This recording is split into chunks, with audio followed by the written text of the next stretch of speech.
आप सुन रहे हैं सुबह संदेश मॉर्निंग वॉइस।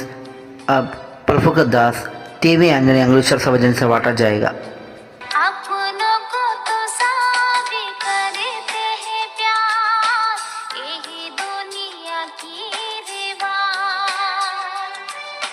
लेकिन यीशु कहता है कर लो प्यार, जितना दुश्मनी गहरा। आज मालूम उनकी संदेशा जो है सबसे निराला। चलना सीखो उनकी राहों पर, जिंदगी प्यार से भर जाएगा। जय मसीह की। सुबह संदेश के द्वारा परमेश्वर के वचन जो सुनते हैं सभी सुनने वालों को हमारा हार्दिक स्वागत है। आज का मनन के लिए यिर्मयाह का किताब 26वें अध्याय की 11 आयत। यिर्मयाह 26 वर्स 11। तब याजकों और भविष्यवक्ताओं ने हाकिमों और सब लोगों से कहा, यह मनुष्य प्राणदंड के योग्य है, क्योंकि उसने उस नगर के विरुद्ध ऐसी भविष्यवाणी की है जिसे तुम भी अपने कानों से सुन चुका हो। प्रभु की नाम की महिमा हो। यिर्मयाह का किताब 26वें अध्याय में हम इसी प्रकार पढ़ते हैं, यिर्मयाह की और मृत्यु की धमकी। यिर्मयाह को मृत्यु का धमकी और लोग देते हुए हम इस अध्याय में हम दे सकते हैं। परमेश्वर का वचन का आधार पर जीवो, नहीं तो तुम लोग को हानि हो जाएंगे। इस प्रकार बातें कहने का द्वारा और अधिकारी लोग सब आकर यिर्मयाह का पास में आकर कहते हैं कि और तुमको मृत्यु दंड का योग्य है। इसी प्रकार धमकी देते हुए इस वचनों में कहा है। इसमें एक बातों को मैं ध्यान लगाया है।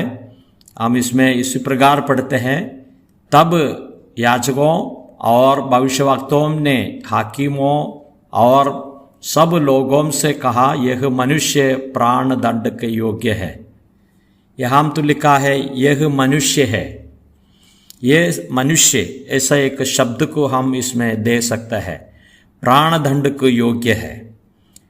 हम उसी अध्याय की 14 आयत में इस प्रकार पढ़ते हैं, देखो मैं तुम्हारा वश में हूँ, जो कुछ तुम्हारी दृष्टि में भला और ठीक हो वही मेरे साथ करो। लेकिन यिर्मयाह कहते हैं कि मैं तुम्हारे सामने खड़ा हूँ, तुम लोग को तुम्हारा इच्छा से करना तो करो। लेकिन परमेश्वर का वचन इसी प्रकार यिर्मयाह को दिया है, उसी प्रकार उसने कहने लगा है।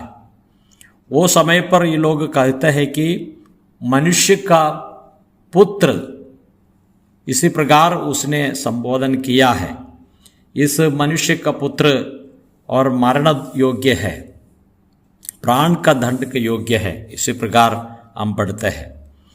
और पुराना नियम में कुछ गलत उपदेश देने वाला नबियों को मरण दंड देना है। इसी प्रकार हम व्यवस्था विवरण 18 अध्याय की 20वीं आयत में पढ़ते हैं, परंतु जो नबी अभिमान करके मेरे नाम से कोई ऐसा वचन कहे जिसकी आज्ञा मैंने ना उसे ना दी हो, या पराया देवताओं के नाम से कुछ कहे, वह नबी मार डाला जाए।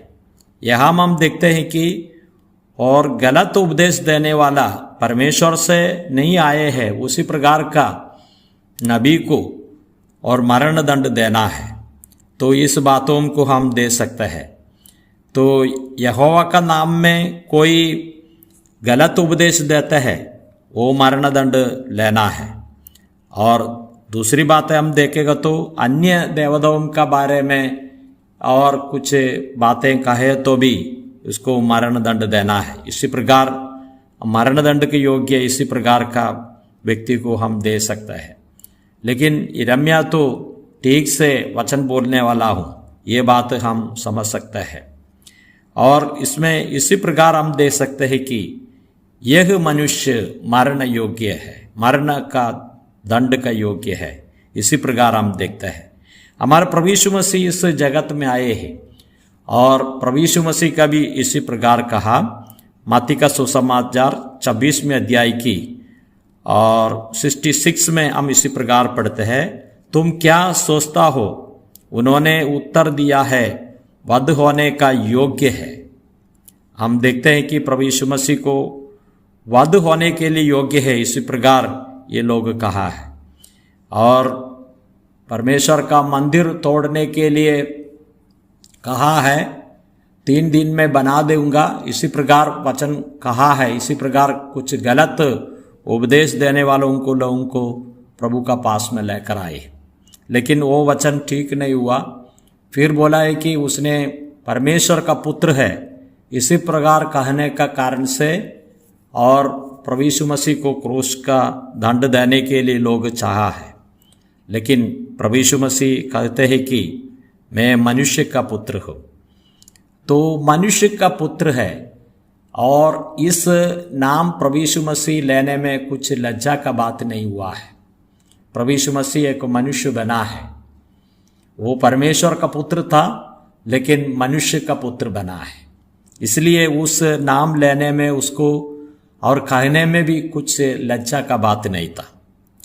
हम दानियल का किताब 7वें अध्याय में हम इसी प्रकार पढ़ते हैं, मैंने रात में स्वप्न में देखा और देखो मनुष्य का संतान सा कोई आकाश के बादलों समेत आ रहा था और वह उस आदि प्राचीन के पास पहुंचा और वे उसके समीप लाए।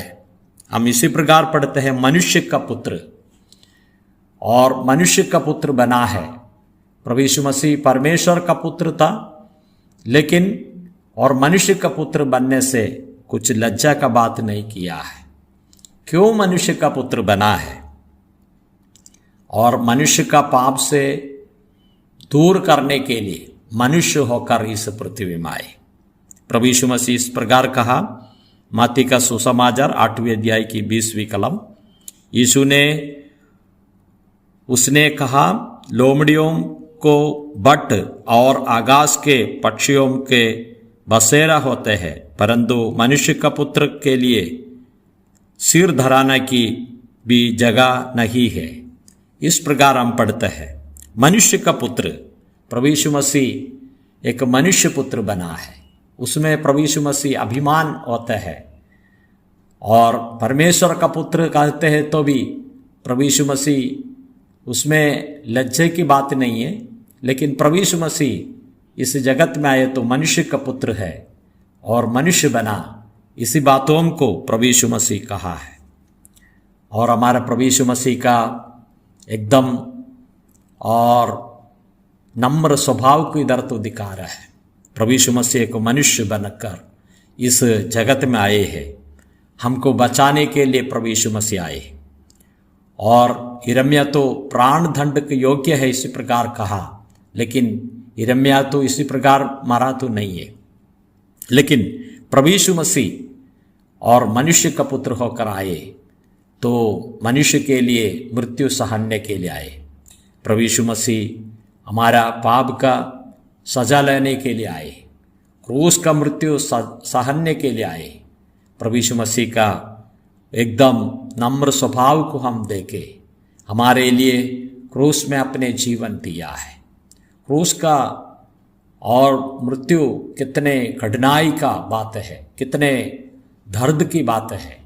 प्रभु यीशु मसीह ये सारे बातें हमारे लिए सह लिया, क्रूस का मृत्यु सहन कर कर मृत्यु से पुनरुत्थान होकर आज स्वर्ग में विराजमान है।